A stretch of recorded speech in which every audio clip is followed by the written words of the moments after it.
Anansi the spider and the wisdom of the world. Once upon a time, in a small village in Africa, there lived a clever spider named Anansi. Anansi loved being the smartest creature around and wanted to be even wiser. He thought to himself, if I can gather all the wisdom in the world and keep it for myself, I will be the wisest of all. So Anansi set out on a journey to collect wisdom. He traveled far and wide, visiting villages and talking to the wisest elders. He gathered their knowledge and stories, collecting all the wisdom in a large clay pot. Finally, when he believed he had all the wisdom in the world, he put a lid on the pot and tied it tightly with a string. Anansi went to hide the pot where no one could find it. He looked around and saw a tall tree in the middle of the forest. This is the perfect place, he thought. He decided to climb the tree and hide the pot at the top. Anansi tied the pot of wisdom to his belly and started to climb. But with the pot in front, it kept getting in his way, and he found it hard to move. He struggled and slipped, growing frustrated with each step. Watching from the ground was Anansi's son, Kweku Tizin. Kweku saw his father having a hard time and called out, "Father, why don't you tie the pot to your back instead? It will make the climb easier." Anansi stopped and thought about it. How did my son come up with such a clever idea? He wondered. Realizing Kweku was right, Anansi tied the pot to his back and easily climbed the tree. But as he reached the top, he felt a mix of anger and surprise. His son had outsmarted him, showing that he didn't have all the wisdom after all. Anansi sat on a branch, looking at the pot. He thought, if Kweku can come up with such a wise idea, maybe wisdom is not meant to be kept in one place. Maybe it should be shared. As Anansi pondered this, he heard a rustling in the leaves below. He looked down and saw the villagers gathered, curious about what he was doing. Suddenly, the tree began to shake. Anansi gripped the pot tightly, but the shaking grew stronger. The tree swayed violently, and the pot slipped from Anansi's grasp, tumbling to the ground. The pot hit the ground and shattered into pieces. Bits of wisdom flew everywhere, carried by the wind into the village and beyond. The villagers watched in awe as the wisdom spread, filling their hearts and minds. Anansi climbed down from the tree and stood among the villagers, feeling a strange sense of relief. As he looked around, he saw everyone talking and sharing the pieces of wisdom they had received. But then, Anansi noticed something unusual. Among the shattered pieces of wisdom, there was a glowing fragment.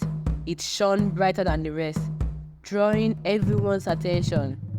Anansi picked it up and realized it was a piece of wisdom he had never seen before. As he examined the glowing piece, he felt a strange sensation, as if the wisdom was alive.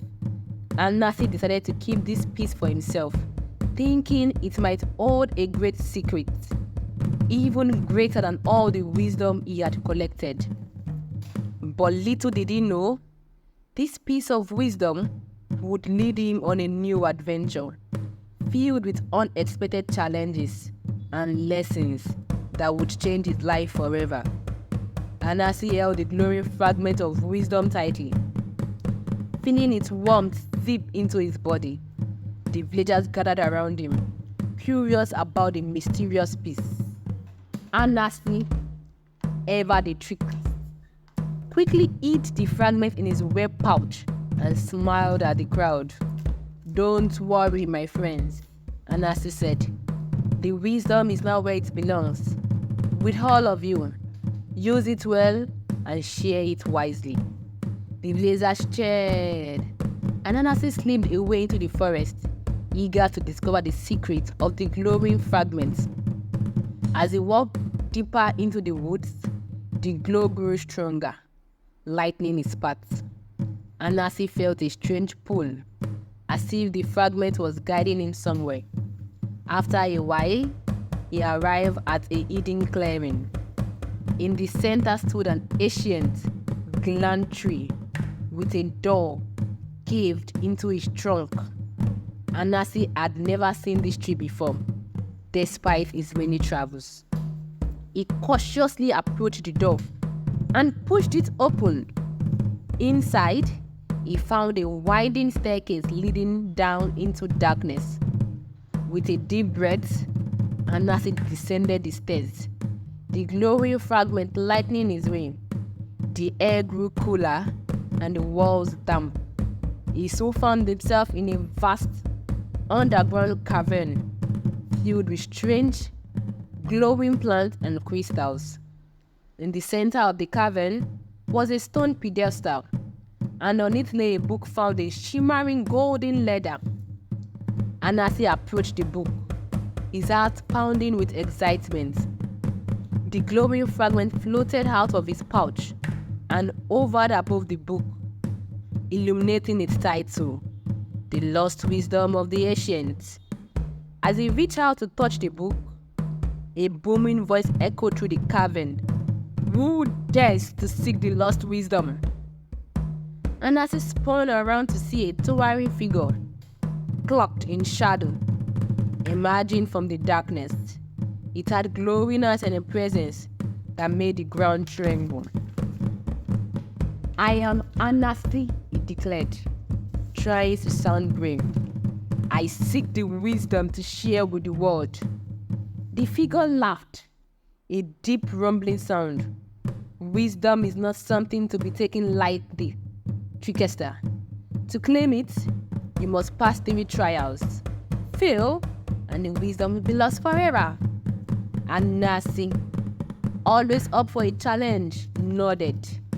I accept your trials. The first trial began immediately. The shadowy figure raised its hand, and the cavern filled with swirling mist. Anansi found himself in a dense forest, faced with a colossal, roaring lion. The lion's eyes gleamed with fury, and it charged at him. Anansi remembered the wisdom of patience.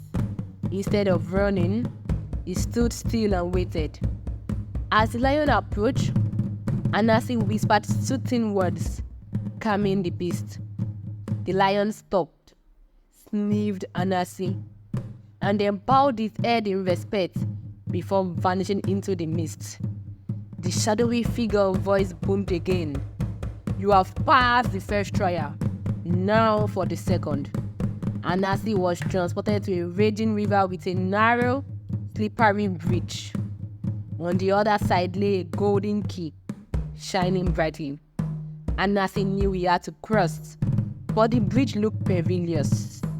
He took a deep breath and stepped onto the bridge, using the wisdom of balance. Slowly and carefully, he inched his way across, ignoring the rushing water below. Halfway through, the bridge started to sway violently. Anansi paused, found the center, and continued. Finally, reaching the other side and grabbing the key. You have passed the second trial, the voice echoed. Now for the final test. Anansi was transported back to the cavern. Before him was a massive web, and trapped in it were his friends and family. The shadowy figure spoke. To gain the lost wisdom, you must choose between saving your loved ones or claiming the wisdom for yourself. Anansi felt a pang in his heart. He couldn't leave his friends and family in danger. Using all his strength and cleverness, he climbed the web, freeing each one carefully. As the last person was freed, the web disintegrated, and the shadowy figure revealed itself as an ancient wise elder. You have proven yourself worthy, Anansi, the elder said, smiling.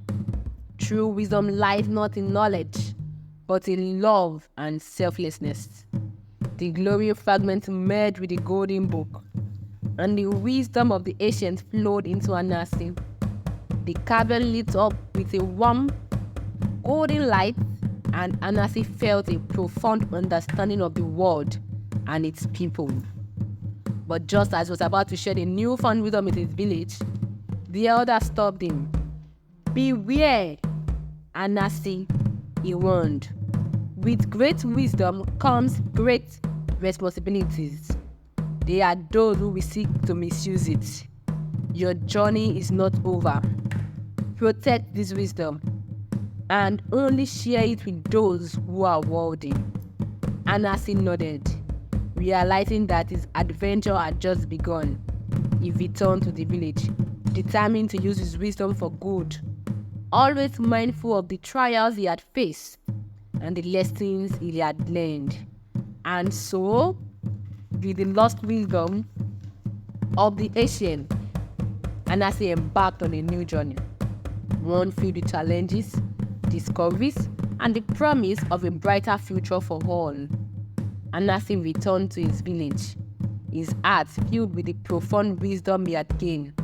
He pondered the elders' warning, but he also remembered the joy and unity that sharing the first pieces of wisdom had brought to his people.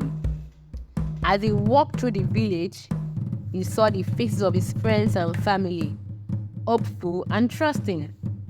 Anansi gathered everyone in the village square and climbed onto a large rock so all could see him and hear him. He began to share the wisdom he had acquired, speaking of patience, balance, love, and selflessness. The villagers listened intently, absorbing each lesson. As he spoke, Anansi noticed something incredible happen. The more wisdom he shared, the more the villagers contributed their own experiences and knowledge. They began to teach each other, weaving their stories and wisdom together. The village thrived as everyone grew wiser and more connected. One day, Kweku Tizin approached Anansi. "Father," he said, "you were right to share the wisdom with us. Look at how we have grown together." Anansi smiled, his heart swelling with pride. "Yes, my son. Wisdom is like a flame. It grows brighter and stronger when shared, lightening the way for everyone." The village became a beacon of knowledge, attracting visitors from far and wide.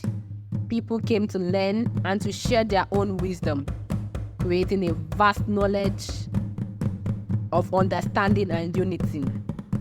The once small village transformed into a vibrant community where wisdom flowed freely, enriching the lives of all who came in contact with it. Anansi realized that true wisdom was not about holding knowledge tightly, but about letting it spread and grow. He understood that the power of wisdom lay in its ability to connect and uplift people. And so, Anansi the spider, known for his cleverness, became known for his wisdom and generosity. He continued to travel, gather knowledge, and share it with all he met, ensuring that the flame of wisdom burned brightly across the land. In the end, Anansi learned the most valuable lesson of all. Wisdom is best shared with everyone, for it is in the sharing that it finds its true strength and purpose. The village flourished, and Anansi's name was remembered for generations as a symbol of power, of shared wisdom, and the joy it brings to all. Folktales are rich in moral lessons and cultural heritage, often illustrating the values and wisdom of African communities. Thank you for joining us on this thrilling journey. To watch more captivating stories and stay updated, please subscribe to our channels. Don't forget to watch our videos, share them with your friends and family, like our content, and comment below with your thoughts and what you have learned from this tale. Your support helps us bring you more amazing stories and keep our community thriving.